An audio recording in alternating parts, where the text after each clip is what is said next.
have finally arrived. It is the week of the biggest show on the Defiant calendar. Built to Destroy is just days away. And today on the ReLoaded podcast, we will be taking you through every single match on Saturday night's card, talking about what we think is going to happen at Built to Destroy in Newcastle this coming weekend. Dave Bradshaw here with James R. Kennedy. We've got loads to talk about, James, but before we get on to Built to Destroy, there is something serious, very tragic we need to talk about, which we didn't have a chance to last week. We'd already recorded our episode of this podcast last week before this terrible news broke, but British wrestling lost one of its most talented people this past week. Adrian McCullum, who's known to fans around the UK and worldwide as Lionheart, died suddenly at the age of 36 last Wednesday, and it's been a difficult week. I think there's so many people who Adrian knew and had worked with and who respected him in British wrestling, that I think it's been a very difficult 7 days for lots of people. I didn't personally know him very well. I've commentated on him a couple of times, met him a couple of times several years ago, and more recently I've commentated on a few of his matches over in NGW. But you know him, or you knew him a little bit better. You worked with him ICW. In fact, you commentated on his match there just like Sunday a week and a half ago. What are your thoughts at this time? I know it's been a rough week. Well, it's a very sad, somber time. It really is, because, you know, in terms of Scottish professional wrestlers, there are very few that would be on a pedestal. Obviously, you've got Drew McIntyre in WWE. He's set the world on fire with what he's done over the years. And right there with him, in the eyes of many people in this country, was Lionheart. They trained together, they came up together. He came up, Lionheart, in that golden generation of talent, along with guys like Wolfgang and BT Gunn, Red Lightning, Jack Jester. All those names, and all of those names and more have been affected by what happened. It really is tragic. As I say, it's been a really sad week up here, as it has been. If you look at social media, you can see that this has touched a lot of people around the globe, because, you know, even Chris Jericho tweeted about it. For example, he'd met Lionheart on several occasions. He noted that Adrian actually contacted him several times for advice. You know, I'm going to just say this. In terms of father figures in that ICW locker room, and indeed in many locker rooms up here in Scotland and across the UK, there were few better father figures to young talent, few better friends, and few better men, quite frankly, than Adrian McCallum. He meant an awful lot to a lot of people, and inside the ring, he was a wonderful worker. As you said, just previously, a few days before his passing, I'd commentated his final match in ICW, and it was another great match, another great ICW World Heavyweight Championship match. And, you know, we talk a lot about Defiant Wrestling, obviously, on this podcast, and what Defiant means to the British scene. Well, arguably, companies like Defiant wouldn't exist had it not been for the foundations that men like Adrian McCallum built up here in Scotland, down in PCW, all across the UK. He was a wonderful, wonderful professional, and he'll be sadly missed. I mean, I think one of the few good things to happen out of this tragedy this week is that we've seen a lot of people in British wrestling have a tremendous amount of kind things to say, and I don't just mean talent. I mean, you know, fans, everyone involved in any way in the British wrestling scene has been very thoughtful, very caring at this time, and I think it's something I saw Joe Hendry tweeting about this, actually saying, you know, he hopes it's something that continues, and it is. You know, I think one of the lessons of this week is if we can if we can be more kind to each other in general. If you've got a friend you haven't spoken to for a while, then speak to them. You know, if there's someone who you really respect and you think they do a great job at what they do, and not just in wrestling, I'm talking about in life in general, you know, tell them. Don't assume they know, because there's, you know, we could all do with a kinder world, I think, and a slightly less rough one to be a part of. So yeah, I mean, it's been a horrendous week, to be honest, for anyone who knew Adrian. As I say, I've met him a few times. I was very lucky to do so. I can't say I knew him, but I do have close friends who did, and my thoughts are with them, obviously, and with Adrian's family and friends at what must be.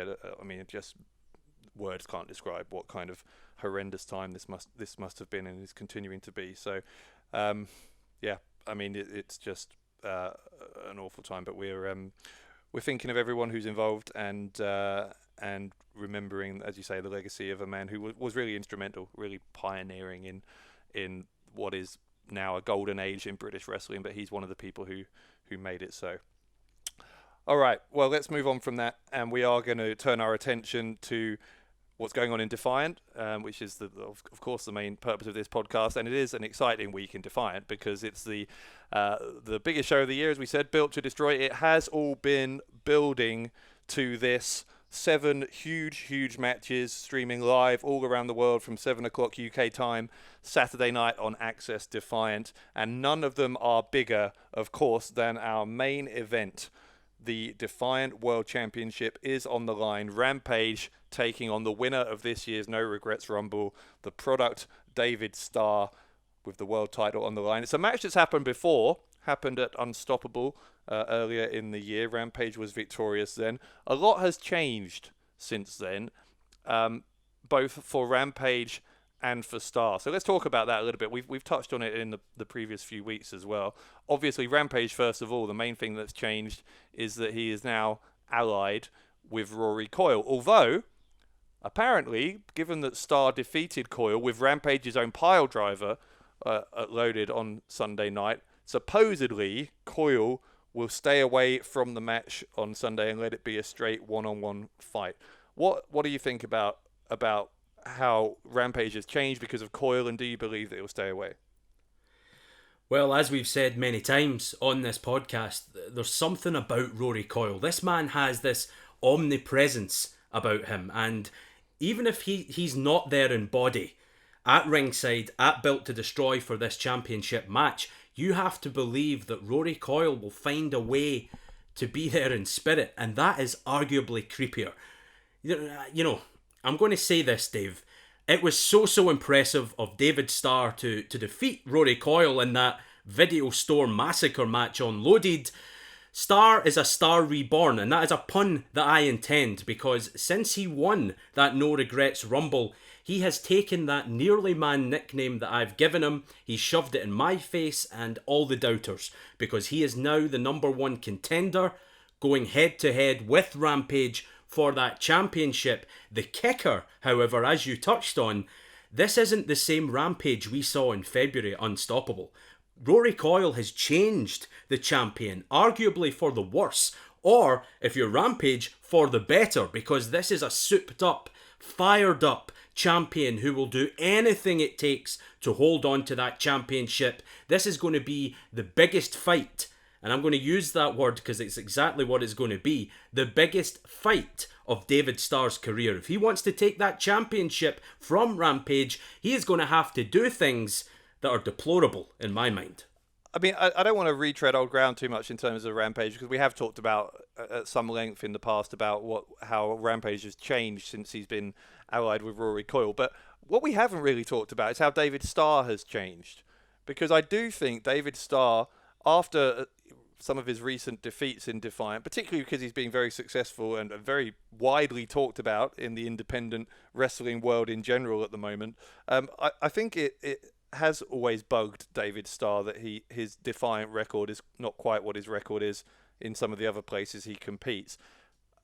I think he's changed, though. I do think he's turned a corner, and I realised that maybe more than I previously had at the end of Loaded this week, because after he beat Rory Coyle, after that pile driver in Coyle's own match, that video store massacre match, to see the fire in David Starr's eyes, the absolute sheer determination as he made that kind of gesture with his hands about wanting the title belt around his waist, you just got the impression that David Starr is not someone who is in any way prepared to be denied this Saturday, and because it's happened to him so many times before, but he's won the No Regrets Rumble now. He believes he's somehow found that sort of groove he needs to get in Defiant.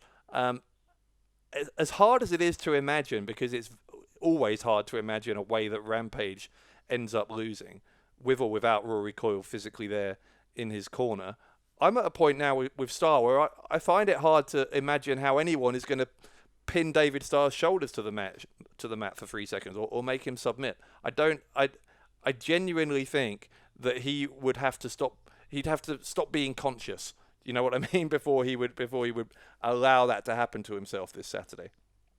Yeah, for sure, a fire has been lit underneath David Starr. Here's another point that I think's inarguable. You look back to Rampage, his last Defiant World Heavyweight Championship defence against Pac. That ended via disqualification, and it might have ended with a title change had Rory Coyle not interfered and been at ringside. We saw Pac go for that black arrow several times, and he might have got the job done had Coyle not been there. Now, to go back to an earlier point, if we're going to say or suggest that Rory Coyle isn't going to be there at Built to Destroy, that has to work in the product David Starr's favour. And if he has this fire and this burning desire that he will not be denied this time, that he will go the whole way, that he will finally taste a championship victory in Defiant Wrestling, well, maybe the stars, again, pun intended, maybe the stars are aligning. Maybe we're about to see a new World Heavyweight champ. But if you look at how Rampage has dominated this Defiant title since April 2018. He has held that championship for all but 32 days. When that episode where Rory Coyle was in the process of changing the champion into a beast of his own making, Rampage has dominated the scene here for the longest time. David Starr, he's going to have to work overtime if he wants to change that. So what are the keys then for Starr? If you're David Starr going into this, let's assume Coyle stays away. I don't think that's a given, but I think if Coyle shows up, you just have to deal with that as and when it happens. But assuming it's a straight one-on-one match for David Starr against Rampage, having already lost to Rampage once in the past year for the world title, what does David Starr need to do differently to defeat this very different version of Rampage? I think number one, he has to keep the match inside the ring, because as we've seen lately, traditionally, Rampage loved keeping his matches inside the ring with few exceptions. That is where he achieved his goals, and that is where he done business. But recently, thanks to Rory Coyle, Rampage has become this monster unleashed who loves brawling around ringside. He loves inflicting pain and suffering on his opponents with weapons, using the ring posts, the guardrails, everything. He will go anywhere in the building to cause pain. So David Starr, I think, has to keep the match inside the ring. And second, this sounds so simple, but it's also so difficult. David Starr he simply must avoid that pile driver at all costs.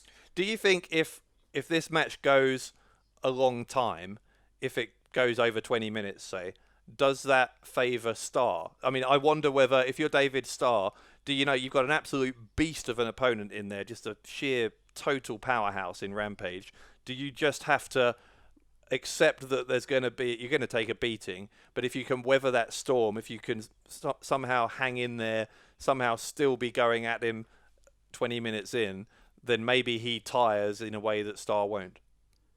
Well, maybe the extra muscle, the extra weight that Rampage carries will be a factor the longer this match goes on. And don't forget, we have watched David Starr on several occasions go the distance. We have watched him, fight through that pain barrier, and that clock keeps on ticking, and somehow David Starr just gets stronger and stronger and stronger. However, again, the kicker for my money, Bradshaw, is that Rampage, again, is a different animal.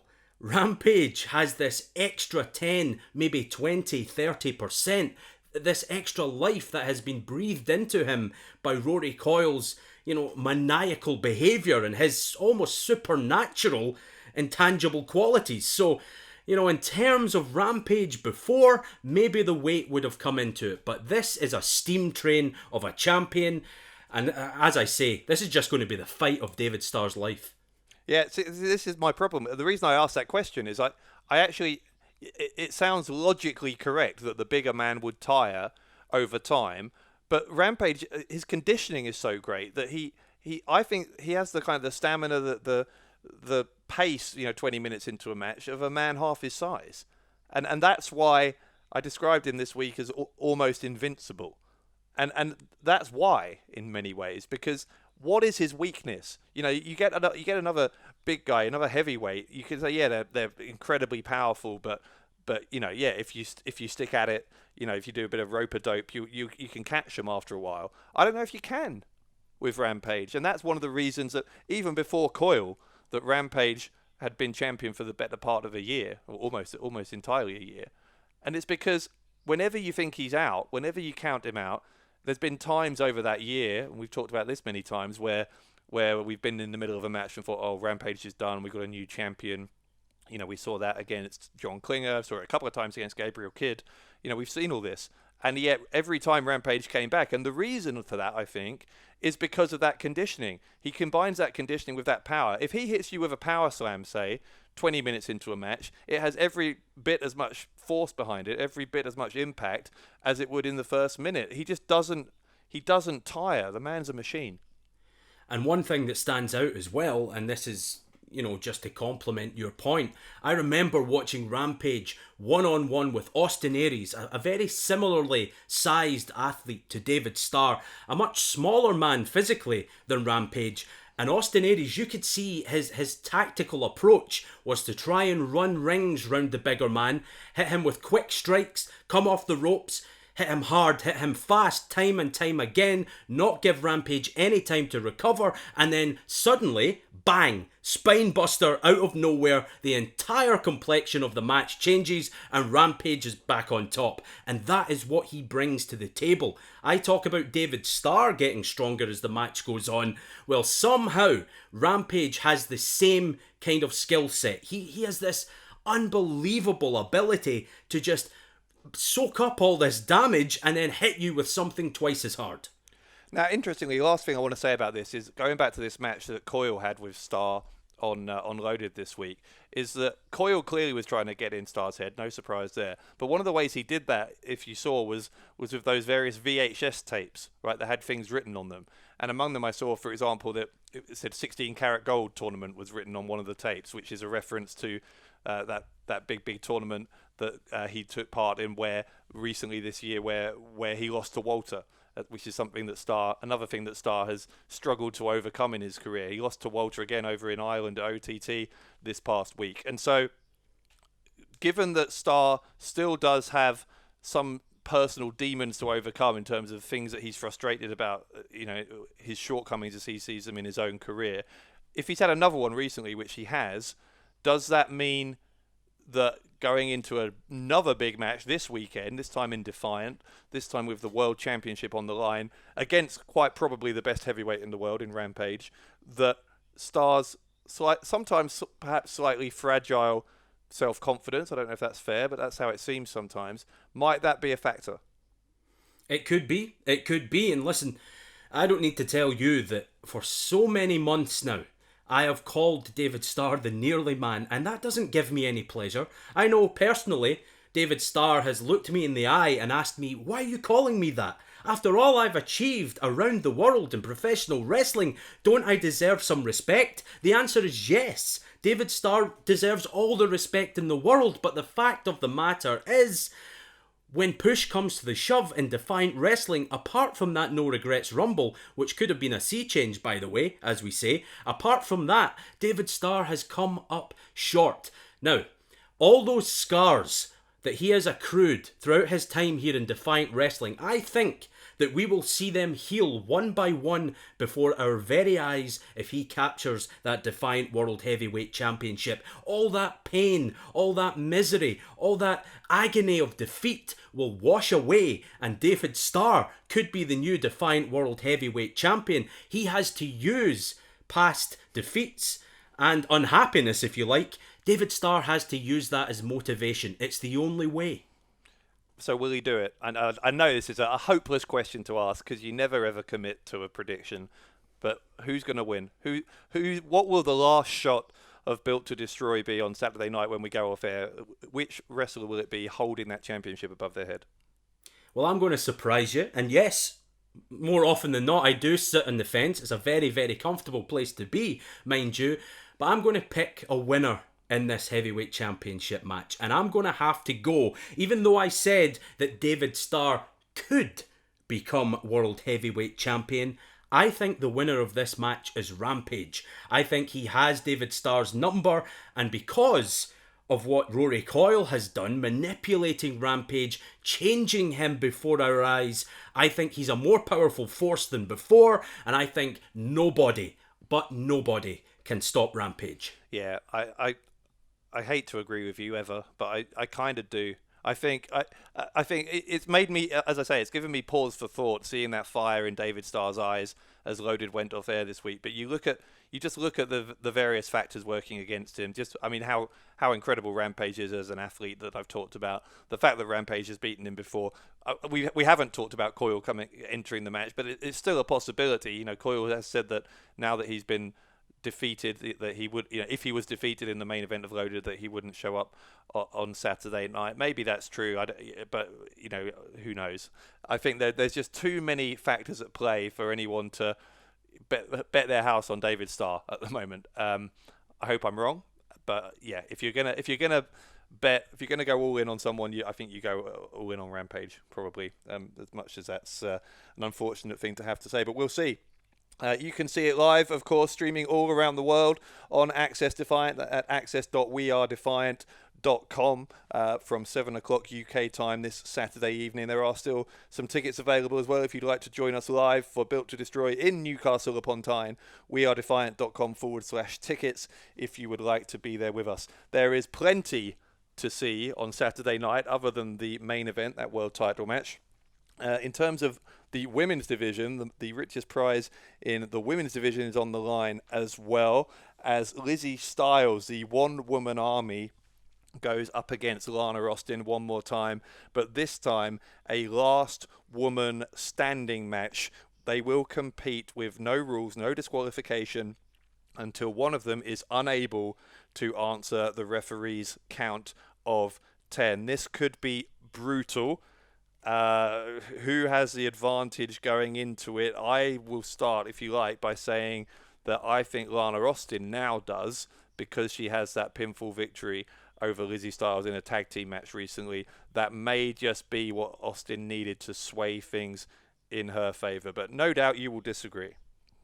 Well, I just think Lizzie Styles has been sensational since day one. Since the day she walked through those doors in Defiant Wrestling, the one-woman army has just been phenomenal. She really has. Now, a lot of people are going to point to circumstances. At No Regrets, Lana Austin got a disqualification win, but she didn't take that Defiant Women's Championship. Will things be different this time? I can't say for sure. One thing I can tell you is there's not going to be any distractions. We might not have CJ Banks, we might not have Visage. We'll just have Lizzie Styles and Lana Austin, and we're going to see who is the alpha female, if you like, and who will leave with the gold. These women cannot stand one another, and isn't that funny? Because standing is exactly what they'll have to do if they don't want to lose. Has Lana Austin, in winning in that tag team match, possibly in winning a battle, made herself more likely to lose the war? Because if there's one thing you can say about Lizzie Styles, it's that she is certainly vicious. No doubt about that. And an angry Lizzie Styles is going to be more vicious than ever. And don't forget, it's Styles in the end who insisted on having this match and insisted on this stipulation. So it's because Lana Austin pinned her, and therefore in her own mind embarrassed her in that tag team match on Loaded with Visage the other week, controversially as well, as I'm sure you'll remind me, that Styles is infuriated and it really wants to prove once and for all that was a fluke, that she is better than Lana Austin. If she is angrier and more vicious than normal, and that's saying something. Is that to Lana Austin's advantage because Styles is more likely to make a mistake, or is it to Austin's detriment because it makes Styles more dangerous? I think it's definitely to Lana Austin's advantage, and I'm going to explain myself here because it was Lizzie Styles who suggested this last woman standing stipulation, and she did so in the heat of the moment. She was flustered, she was angry, she wanted so badly to prove to Lana Austin and the entire viewing world that she is the best woman in this entire company. She wants to lay all the chips on the line, and she wants to do that on pay-per-view. But that was a bit of a rushed decision, if you think about it, because look at what happened. As I said before, at No Regrets, that disqualification. Now, if Lizzie Styles traditionally lost her head and went wild and started, got Lana Austin in the corner and punch after punch, kick after kick, and the referee was left with no other decision rather than to disqualify Lizzie Styles, that still keeps that championship around Styles' waist. That championship advantage is lost in a last woman standing match because now Lizzie Styles will have to bring that aggression from second one. Otherwise, she might lose the championship. And to your point, Bradshaw, even doing so, Styles could leave herself open to a mistake, a slip, anything. And that could be to the advantage of Lana Austin, who, lest we forget, has been in brawls with women like Bea Priestley before. So Lana Austin has experience, maybe not in a last woman standing match, but certainly in this kind of fight.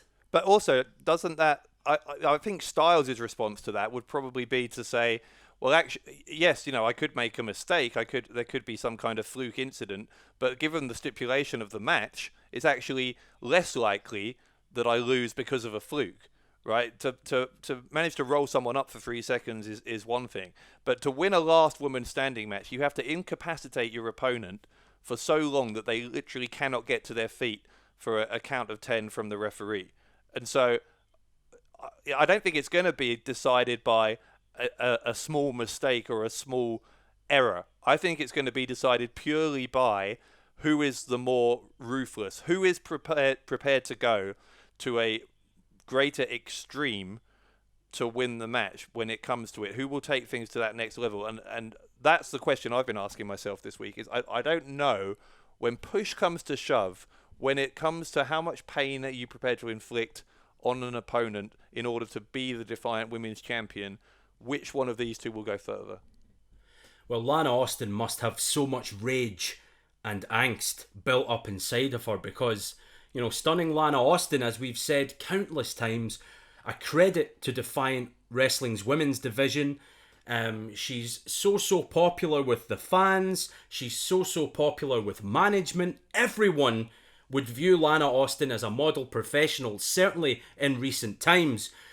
That wasn't the case before Lizzie Styles came on the scene, though. Don't forget that Lana Austin has had her moments of brutality and violence before as well, but since Styles came into the picture, it's almost like Lana Austin has looked at the error of her ways, and she wants to be the kind of champion that Defiant Wrestling can be proud of. So I'm not sure I agree that Lana Austin, might not have the advantage, or I've seen some people on Twitter say that Lizzie Styles definitely holds the advantage because of her natural aggression. I think there's so much on the line here, and there's so much hatred between these two women that when that bell rings, both Lizzie Styles and Lana Austin are going to explode. The $1 million question for me is, who blinks first? Because that first blink, that first woman to hesitate could lose it all. But I feel like you've almost answered your own question there, though, because you've said that Lana Austin nowadays wants to be a women's champion that Defiant can be proud of. Now, one thing Lizzie Styles doesn't have is any sort of professional pride in terms of how she's perceived, right? In terms of how whatever people think of her. You've seen what is quite frankly crass. It's classless the way that Lizzie Styles speaks sometimes, and I've said so when I've thought that's the case. But Styles will go down. She'll stoop that low. She'll do things that other people will think is unseemly if it means that she maintains that grip on the women's title. And if Lana Austin has some kind of scruples about wanting to be a particular kind of champion. While I admire that in general, I'm not sure it helps her in this environment. Well, you and I, like everyone else, we're just going to have to strap ourselves in and get ready, because this is two Hellcats who, as I say, cannot stand one another. Lizzie Styles, whether you love or hate her, she is the Defiant Women's Champion. She is the chief representative of that division. The only woman who can change all that is Stunning Lana Austin. Stunning Lana Austin wants to be where Lizzie Styles is, and Lizzie Styles will stop at nothing to ensure that Lana Austin doesn't get there. All right, well, let's move on. We've talked about two big championship matches, but there are all 5 Defiant championships on the line this Saturday at Built to Destroy. The Internet title being one of those 5, and Martin Kirby, who has been the Internet champion for a long time now, in part because he's very rarely defended it. He's only defended the championship on pay-per-view, other than one recent occasion against Simon Miller. But anyway, Kirby going to defend against his old nemesis, Joe Hendry. Now, the last time these two met, if you remember, was at Refuse to Lose last autumn. It was an I Quit match that Kirby won. Although before that, Hendry had the upper hand in most of their previous matches. So I don't know. I mean, this is one of those rivalries with Kirby and Hendry. It's iconic. It's one of the most synonymous rivalries with Defiant Wrestling that you can think of, and it's also two people who, you get the impression if the apocalypse happened, the only things that you could still guarantee would be that there would still be cockroaches walking the earth, and Martin Kirby and Joe Hendry, if they were still breathing, would still be trying to destroy each other. I mean, that is the level of hatred. They are just two diametrically opposed souls who, I think, as long as they are both alive, both able to in some way fight, they will want to hit each other. And we're going to see it again, the latest chapter in their war this Saturday. And what an opportunity, a golden one for Joe Hendry, quite literally. He has been handed by General Amin the chance not only to redeem himself from that I Quit match that you mentioned back at Refuse to Lose last October, but also to continue riding this wave of momentum after beating Gabriel Kidd 4-3 in that top-notch Iron Man match that we saw on Loaded recently. This is the chance for Joe Hendry to do what he has talked about for so long and strap another championship around his prestigious waist and prove why he is one of the finest professional wrestlers around today. For my money though, Martin Kirby already has that standing. Now, you and many others, Dave Bradshaw, can point to the fact that Kirby rarely appears on Loaded.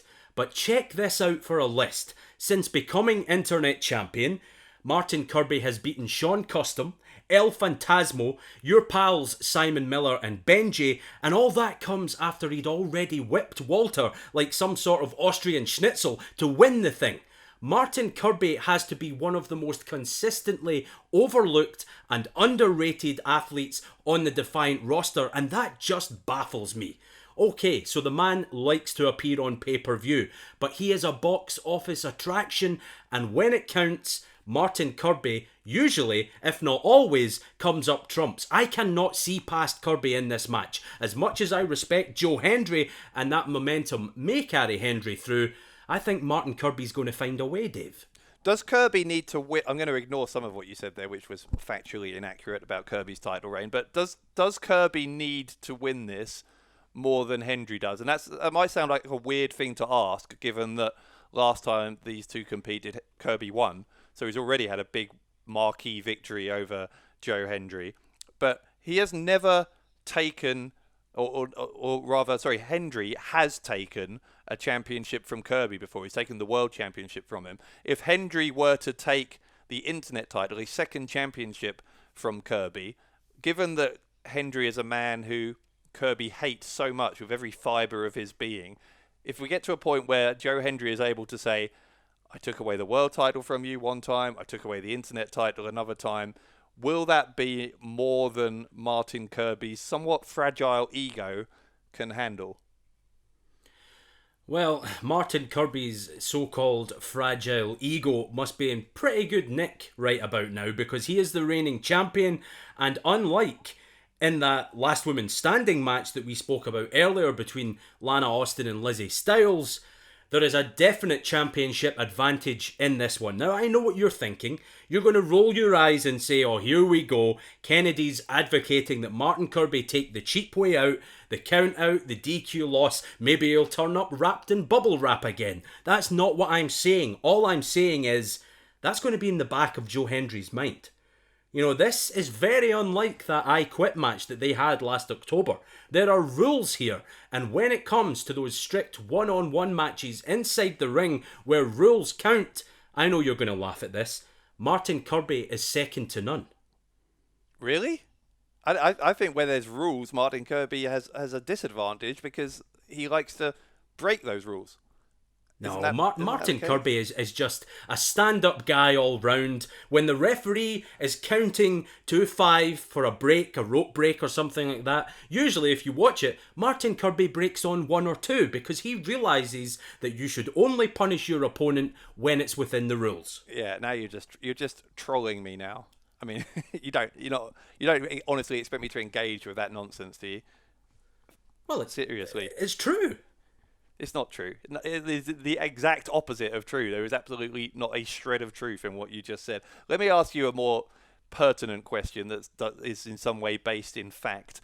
Do you think that Joe Hendry, given his recent win over Gabriel Kidd in that career-ending match on Loaded, that half-hour Iron Man match, is Hendry now in the best form that he has been in since he was world champion? Because I think he had a dip. I think he would tell you himself. He had a dip in form in his success rate after he was the world champion. After that era where he was, the prestigious one and the big face, the number one guy in Defiant. After that happened, I think he did go through something of a lull, something of a down period, at least by Joe Hendry's high standards.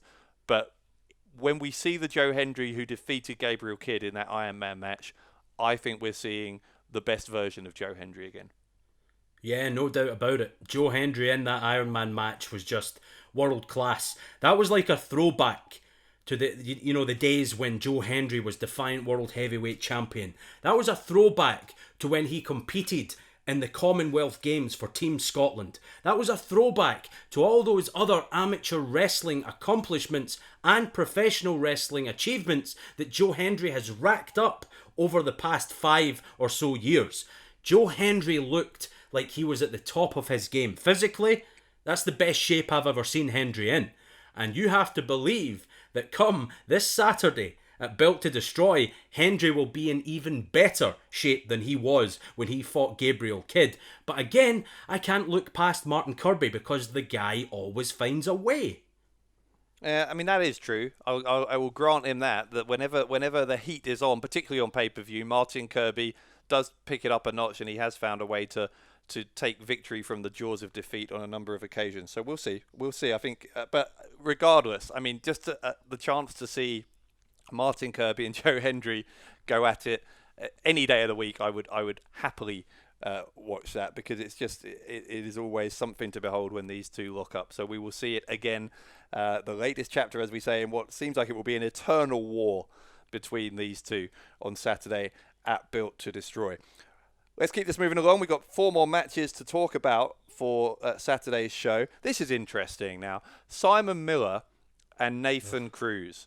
I'm still a little bit shocked, a little bit lost for words at what Nathan Cruz had to say about Simon Miller a couple of weeks ago on Loaded, where he told him to burn his boots because he is, in Cruz's words, effing useless, which I thought was totally untrue, for one thing. It was also extremely cruel, and I don't think it... I think it suggests that... I said this last week, I think, that Cruz feels threatened, and that he is worried that someone like Simon Miller is coming to take his place. Now, I said this on Twitter earlier in the week, and Cruz got quite offended by it and said, oh, this is going to be the easiest match ever. I've just been for a walk around a field nearby, and that's going to be more strenuous than it's going to be for me to beat Simon Miller on Saturday. But this reminds me of what John Klinger said before No Regrets, where he was it's going to be the easiest match of my career. Well, who won that? Simon Miller beat Klinger last month. So if Nathan Cruz is underestimating Simon Miller, particularly in a match where Miller has picked the stipulation, and we'll talk about that stipulation in a second, but Is Cruz underestimating Miller, and will he pay for it? I don't think that Nathan Cruz, when you've had over 2,000 professional matches, when you've won countless championships and wrestled on national television like you've been doing it since birth, I don't think Nathan Cruz underestimates anyone. He knows that Simon Miller has attributes. Nathan Cruz, his problem with Miller seems to be that this YouTuber wants to come here and play wrestler. This could be a disaster for Miller. As you say, Bradshaw, he picked the stipulation. This ups and downs match is Simon Miller's creation.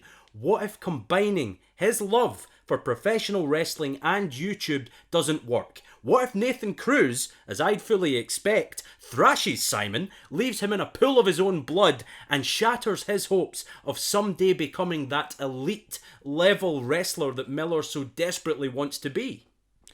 I mean, these two have collided before, of course. It happened at the Ringmaster tournament, the first day of the Ringmaster tournament last summer 2018.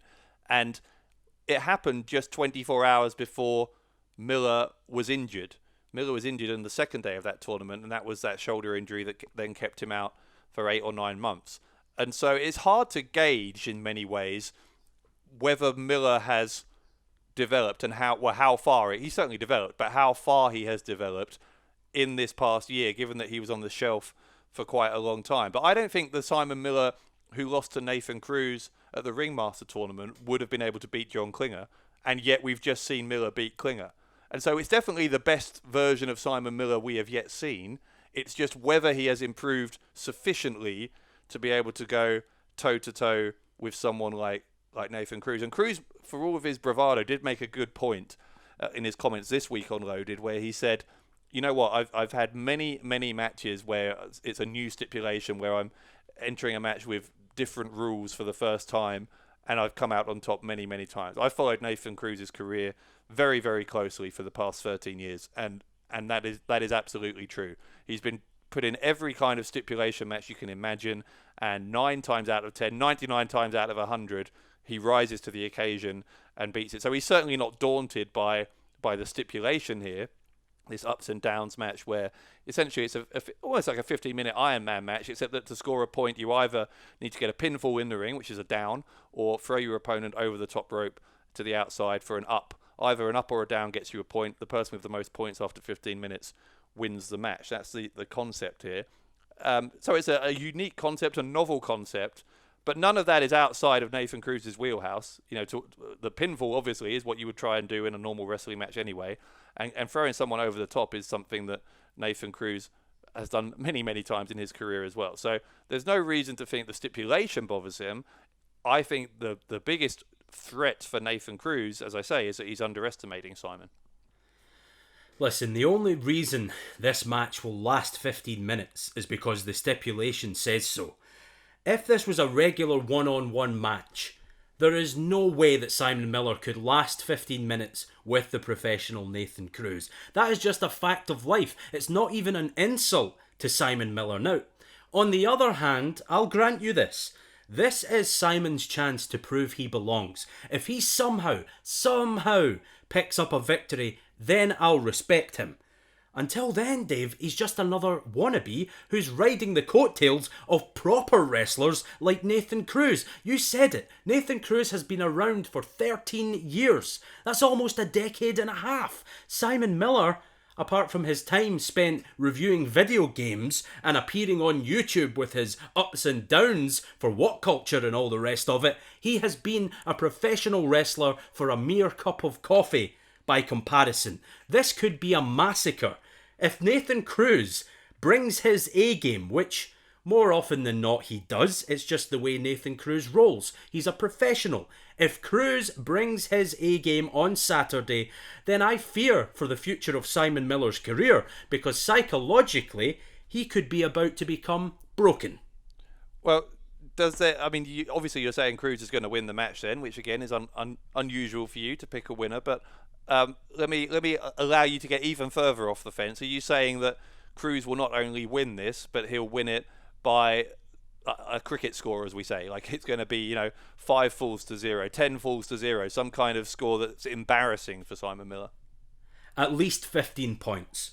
At 15 least. in 15 minutes. At least 15, yes. No doubt about it, because think about this.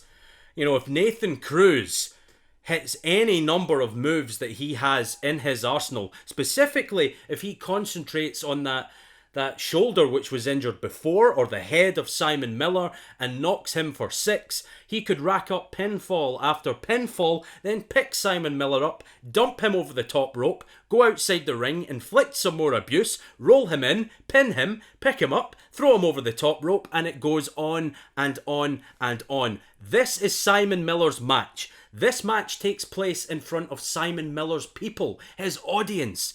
And it could be so embarrassing for Mr. YouTube.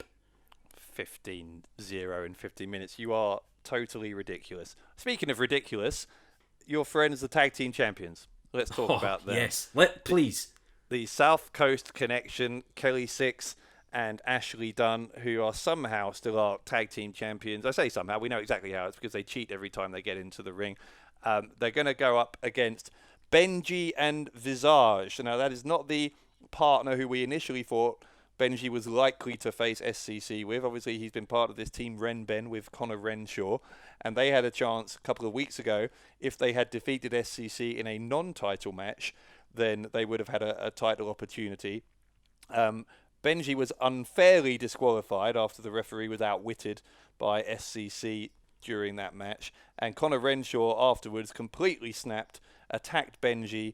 So Benji is still having this tag team title opportunity, but to get it, he's had to cash in his Magnificent Seven briefcase, and he's picked a partner who he is able to trust, and I don't think anyone's doubting that he can trust Visage, but they're a new team.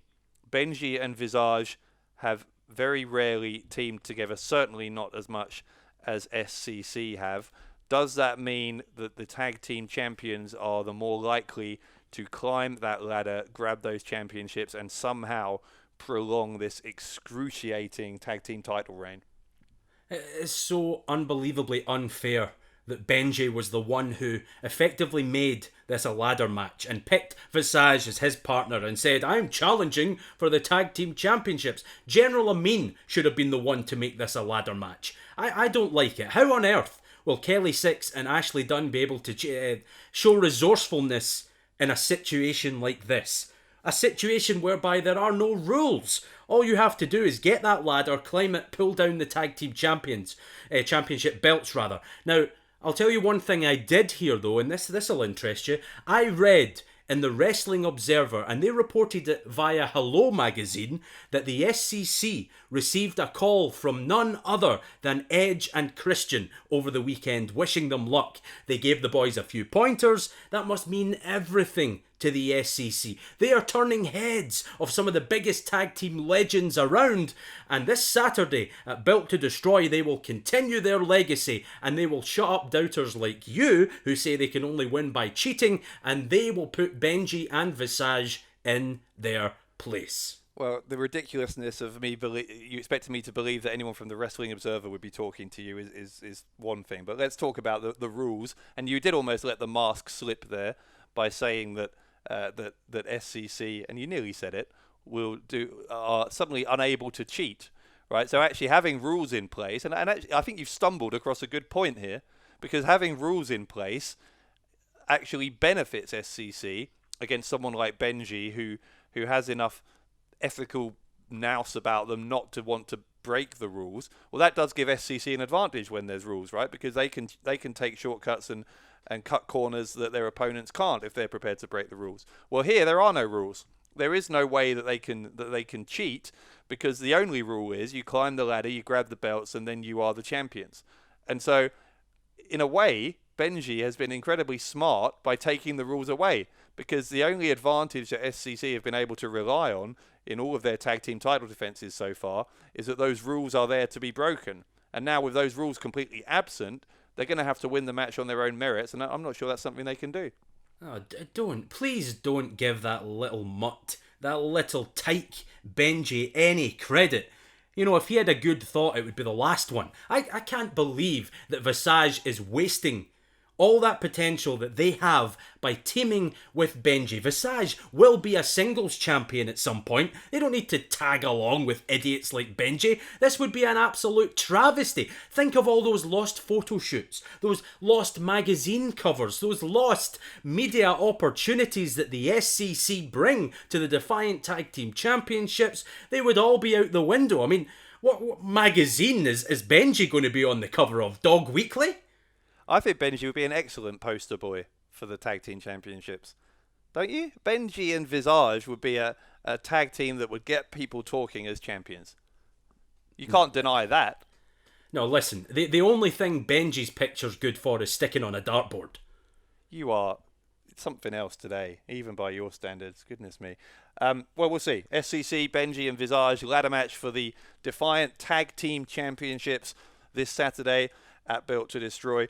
There is one more championship match we haven't talked about, and then one more match on the card as well, which I'm particularly excited about. We'll talk about both of these briefly. We are kind of running out of time here, but let's talk about the No Fun Championship. I can't believe we're still apparently calling it that. It is the Hardcore Championship, of course, in reality, but it has been held by No Fun Done for the past several months, and one of the reasons it's been held by him for much of that time is that he had HT Drake, Deputy Drake, as he was, in his corner, helping him out. But Drake has now been ejected from the anti-fun police and done so in a very violent fashion that left Drake on the shelf with an injured arm for some time. Drake has been medically cleared to compete and to try and get revenge against his former boss, No Fun Done, on Saturday with that No Fun Championship / Hardcore Championship on the line.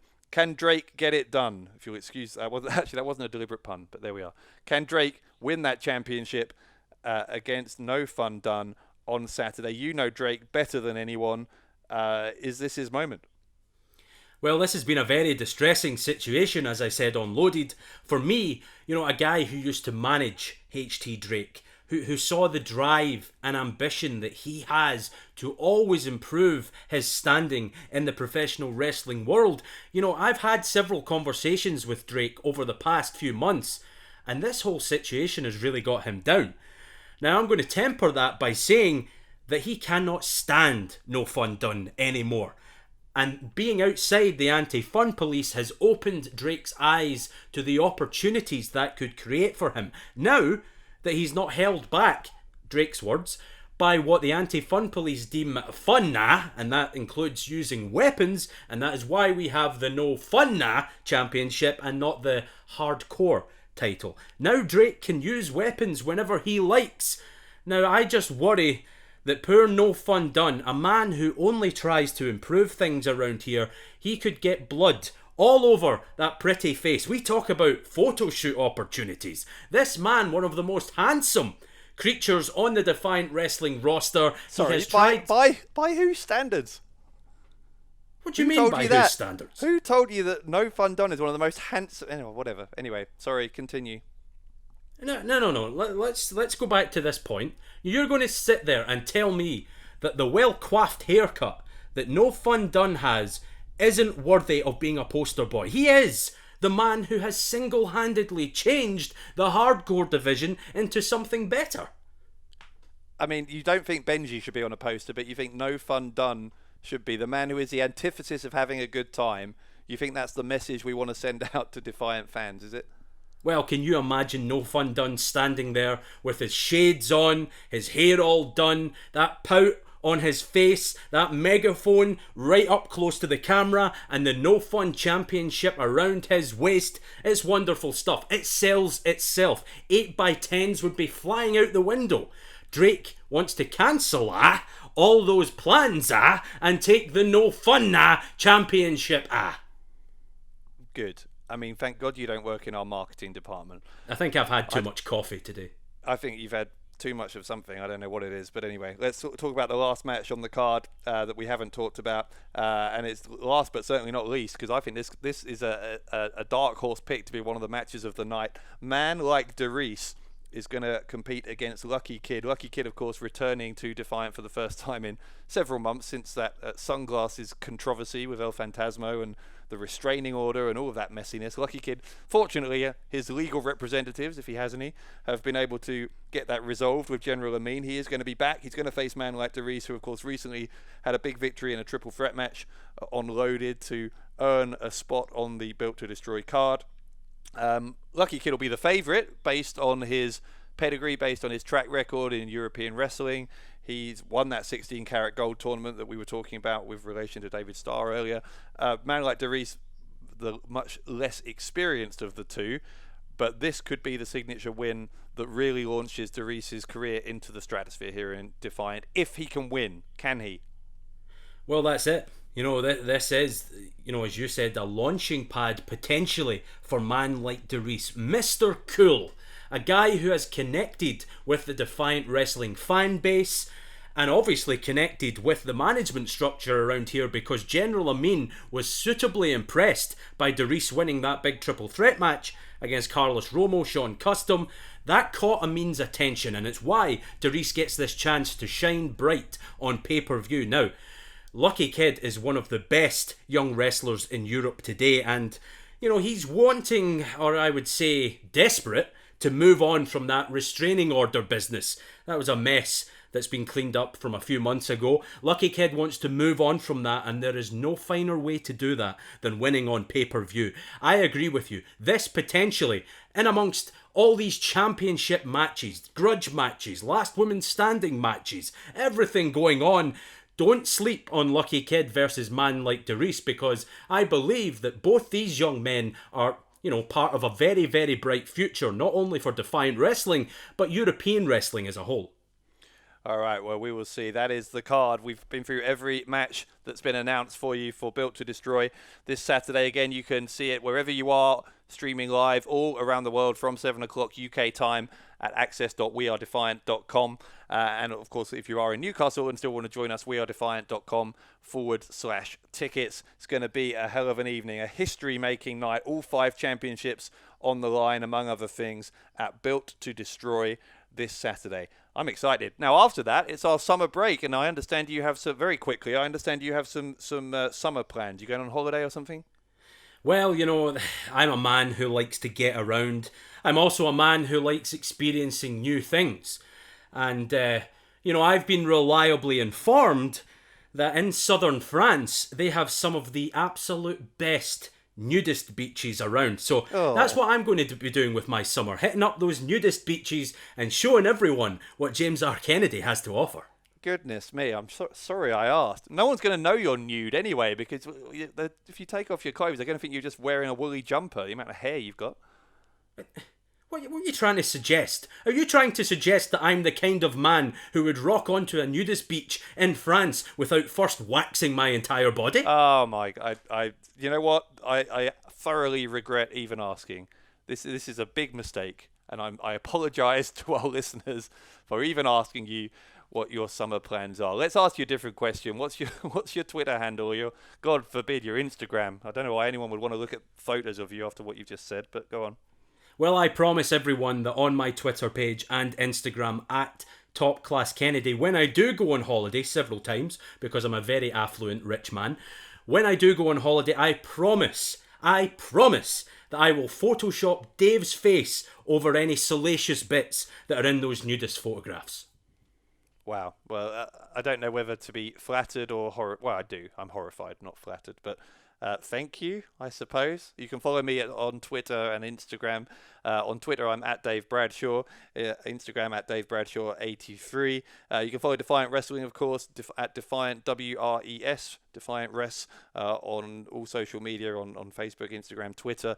Thank you for listening. We are so excited, obviously, for this Saturday, Built to Destroy, and we want to thank everyone as well for listening to the ReLoaded podcast over this past half year throughout this season of Defiant Wrestling. Thank you for all of your questions. They've been incredibly useful to help us bring you all of the lowdown on everything that's going on in Defiant.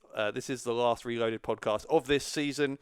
We will be back after the summer break. We've got some other projects in the pipeline as well, which are very exciting that we can hopefully tell you about in the near future. But in the meantime, we will see you on Saturday in Newcastle for Built to Destroy. In the meantime, for James R. Kennedy, this is Dave Bradshaw saying thank you for listening to the ReLoaded podcast, and we will see you at Built to Destroy.